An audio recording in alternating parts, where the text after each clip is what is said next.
I'd like to thank all of you for continuing to check out the Lords of Baseball blog. My name is Max Gemelli. I'm here with Bob, the actual designer of the game. I thought it would be neat to actually talk to some of you guys to give you some more behind-the-scenes look into what Lords of Baseball is all about and how we're trying to market it to you, the gamer. So first, Bob, why don't you tell some of us a little bit about how you came up with the concept of the game and how long the process has been in the works? Well, remember, I told you I had this idea about 9-10 years ago. I guess it was more like 10-11 years now. Yeah. I was coming home from one of the Avalon Con, or was it maybe the WBC, early WBCs, and got done playing a card-driven game, and I was thinking about games that are interactive that would be a baseball game, because I always liked baseball. I like Stratomatic, I like the Avalon Hill version, I had a whole bunch of baseball games, Sherco baseball. But the one thing about those games, they're 9-inning games, and you basically get your team, or you do your draft.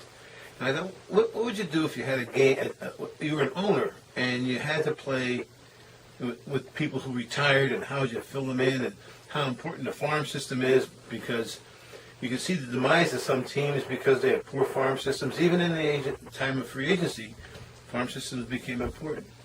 So I got home and diddled around. In fact, one of the curious things about what Andy gave us in terms of an idea was the sliding thing across the player mat. Mm-hmm. That was my original board, had these 25-man rosters, and it was going to be 20 years. Because I figured, yeah, I remember that. Would last, figured 20 years. And play up to 8 people, I think we said. Well, you could play up to 8 people. I always thought it would be up to at least 3 or 4, but you could play up to 8 people. And basically what it was going to be a card-driven game where the actions of the cards would help you gain wins, but the big thing was you're going to be losing players along the way, and you had to develop a farm system.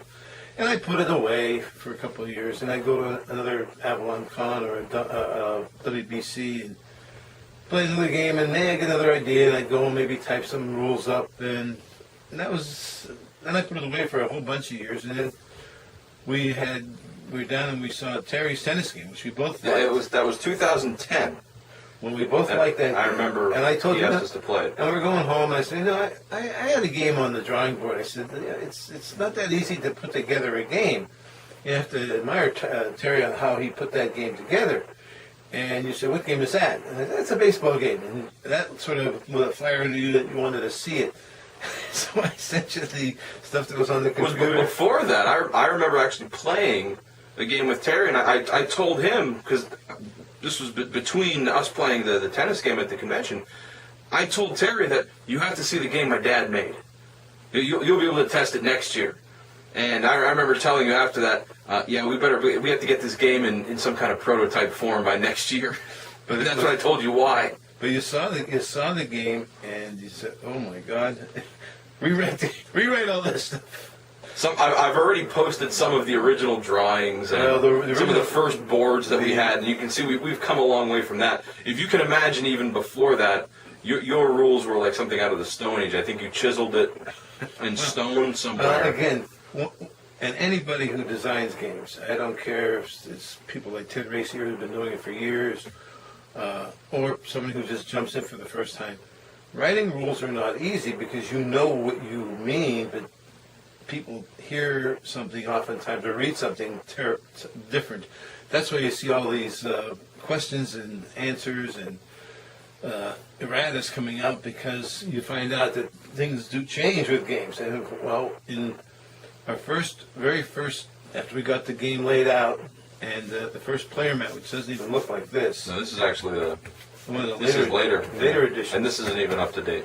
But it looks nice for the video. We played with my sister and her son down at her house a couple of Good Fridays ago, and they thought it was great. But we sat there for like an hour as they just tried to decide on the team. We said, "Oh, that's not going to work. We got to make it simpler." And as we play tested it, again, you find out what works, what doesn't work. But people who we played with all seemed to like it.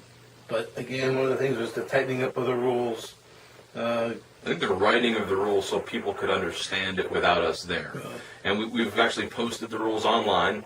And a couple people have been nice enough to either email me or comment on there that, this is wrong or this is wrong. And, nothing could be wrong now. it can, well, no, it's still it's a work in progress, Bob, believe me.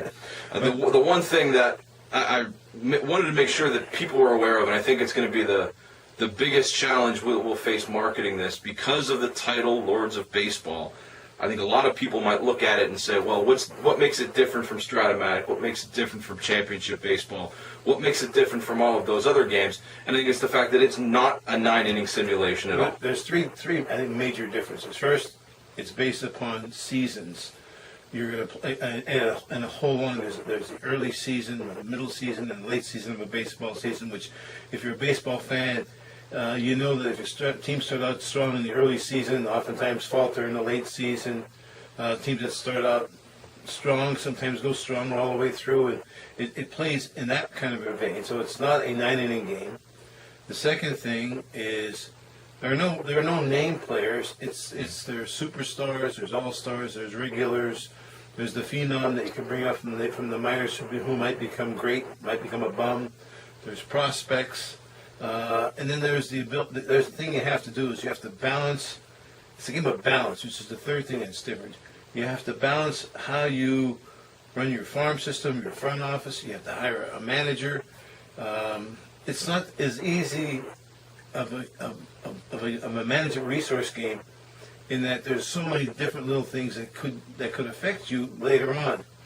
And one of the things we did find out, it wasn't going to be 20 years long, but basically the basic game plays in 3 seasons. We think a tournament game should go at least 5, maybe 4 or 5 seasons. 4 or 5. And then for the people who have nothing to do on a long afternoon when it's snowing, you can play 7 innings. I think 7 years. 7 years. 7 years. Not 7 years. But one of the things that you have to realize about this particular game is the cards and the concept is a big learning curve. The game itself is easy.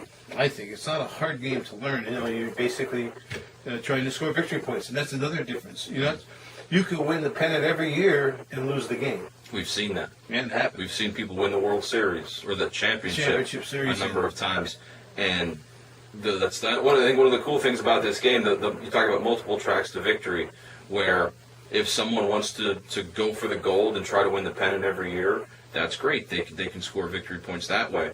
I'm going to try to build my team and put a lot of superstars on it, try to make a lot of money. You can score victory points that way.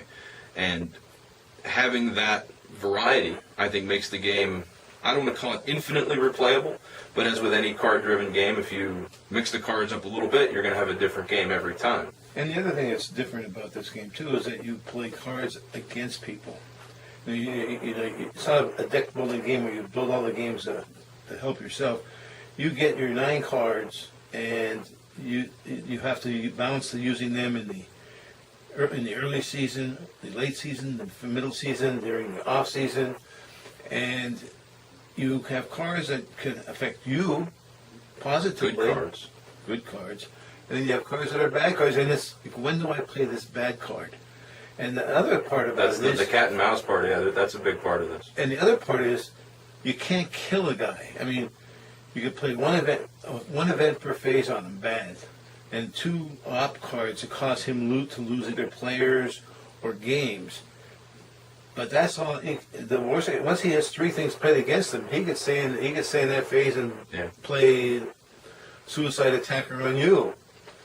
So there's no ganging up on one player. No, the most you can, like I said, is 3 cards on a person. But sometimes those 3 cards can be nasty. Yeah. So we haven't seen too much of a runaway leader situation unless people have just completely misplayed their cards. And sometimes you get that with people who've never played a heavy game before. This is certainly not a gateway game, and I think that some of the people we've played it with have never played anything besides Clue and Scrabble. So I think we intimidated them a little bit. But with people who know the concept of card-driven games, the games are really tight, especially when you play 3 and 4 full seasons and go through the luxury tax and go through all the different concepts that you can read about in the rules. We've seen very tight victory points. The circumstances that come up in the game, too, that I think are unique to this game. For example, you play a card called the steroid card, which can It's one of the off-season cards, yeah. which can affect the whole year for everybody. The dynamic of everybody's team. So it has and then there's also a card that affects the minor leagues. Minor league system. Minor leagues where they have to do drug testing. We try to cover a lot of the things that happened in baseball over the course of its history. And the neat thing about this, you often say you have a story for every card, or they're thematically. If you're a baseball fan, it's really going to come through. You're really going to see the flavor of a lot of that text on the card. But my favorite people to test this with have been people who tell me, I don't know if I want to play this because I don't like baseball. I'm not a baseball fan at all. I downright loathe baseball. I said, sit down. Give me 5 minutes, 10 minutes to explain the rules to you. And they're like, all right, Maxwell. You owe me a favor, so that's fine. And they sit down and they play. And after we play through 1 year, because I only make them play 1 year if they don't like baseball, I ask them 2 questions. 1, do you like baseball? The answer is still no. 2, do you like the game and would you play it again? 99% of the time the answer is yes. They do like. I like this game. It's because of the nature of it's a sort of like a Euro game, but it's not. It's sort of like a war game, but it's not. And We're struggling to find a genre for it. It's a management game, but like in all businesses, there's cutthroat actions that happen. In our game, it's playing a card that causes somebody to lose games. And one of the devastating things that happens is when you're like a 21-0, and there's 2 more games to be played, and somebody plays a 4-9 card on you, and now you're over. So you get your 9 loss. We don't have to do the math. It's in one of the blog posts. You saw the formula we came up with. When you go over games, it's bad. That's all you have to know. I mean, but all of a sudden you had a great season going, and all of a sudden now you don't. And that never happens in baseball, does it? Oh, you never have things going good and then have it turn bad. Well, right? So thematically, for the baseball fans, they'll understand. And one of the things that, again, the idea of the game originally came to me when I started thinking about this game was Tommy Lasorda's, you win a third of your games, you lose a third of your games, and what you do with that final third of the games determines who wins the pennant. Now, I think we use a little bit more than a third of the games. The math, we give you 45 wins, we give you 45 losses, that gives you 90 games. We're going to decide 72. That gets us to about It's a little bit more than a third, but still, it's the concept of, you win a third and lose a third, and true baseball fans don't look at April and say, "Oh, my team is 9-1 and we're in first place." That doesn't mean anything in April, and it's nice. It's better to be a 9-1 than a 1-9. Yeah, but if you're 9-1 and in August, then you're 49 and 59, all of a sudden it turns around on you. And again, the thing about our game that makes it, I think, unique is your ability to affect players in terms of making them a superstar or bringing up a phenom and having him be a superstar, and then have somebody play a card on you and make that superstar go away because he's injured.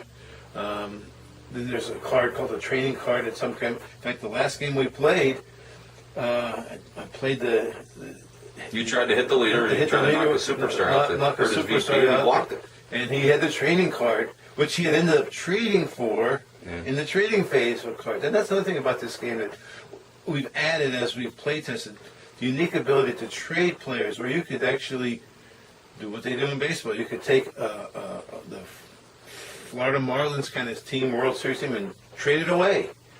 Or you could cash out. Or you could take a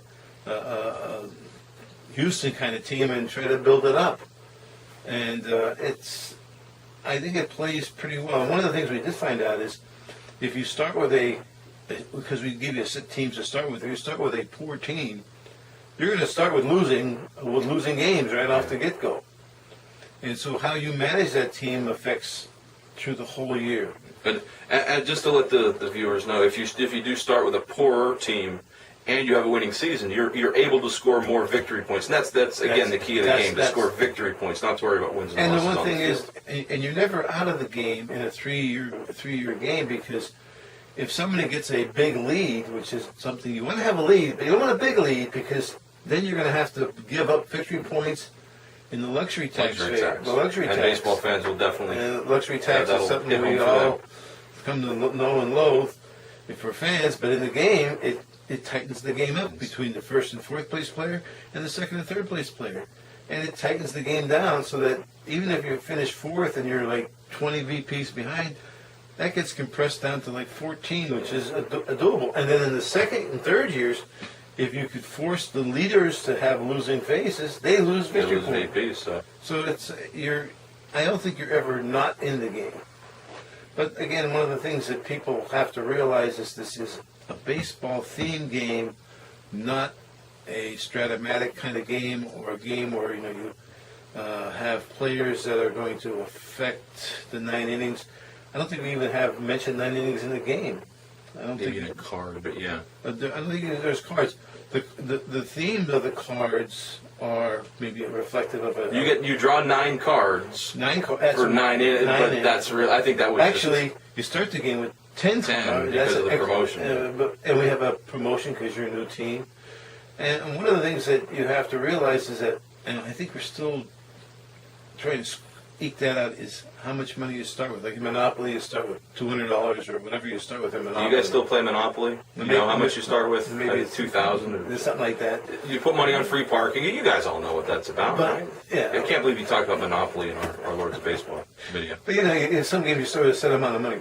In our game you start with a set amount of money, but you don't get it.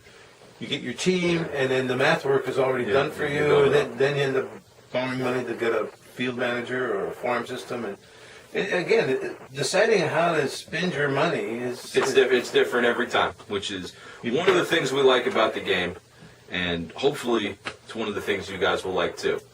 In future videos, because I think I'm going to do some more of these just to talk a little bit more than type, we'll try to give you some more behind-the-scenes stuff.